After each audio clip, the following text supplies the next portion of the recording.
Christ is risen from the dead. We are one with him again. Come awake, come awake, come and rise up from the grave. I don't know who decided that Good Friday should be called Good Friday.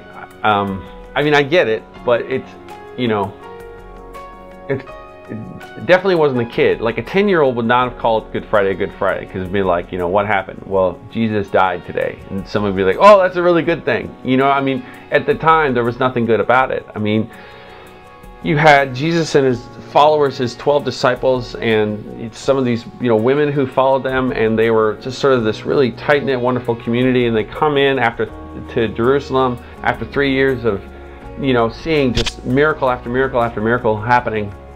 And now it's all come to a head in one Passover. In less than 24 hours, he's been arrested, he's been beaten to near death, he's been brought before the Roman government representative, and now he's allowed the Sanhedrin to crucify him. And so now Jesus is hanging on a cross, about to die, and that's a good thing.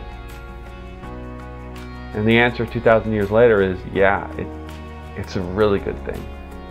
In fact, without it, humanity doesn't have a chance. See, when you go back to the dawn of creation, when you go back to in the garden, when Adam and Eve were tempted by Satan, and Adam was nowhere to defend his bride. He was silent.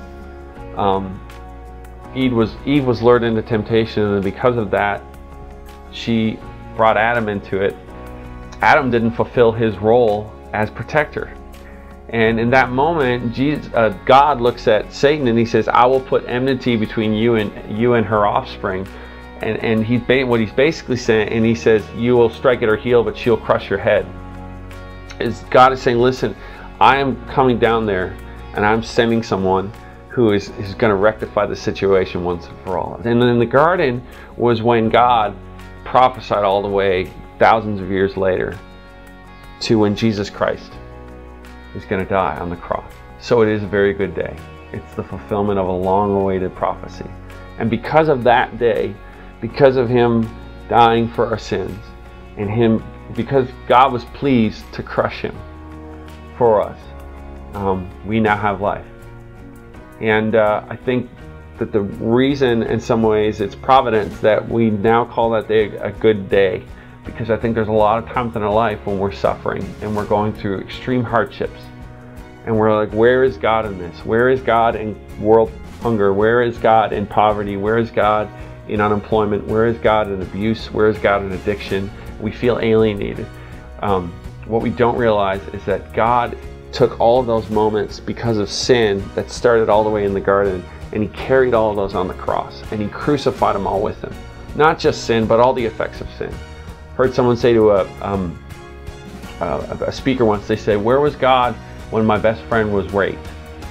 And the speaker looked at this girl and said, he was getting raped.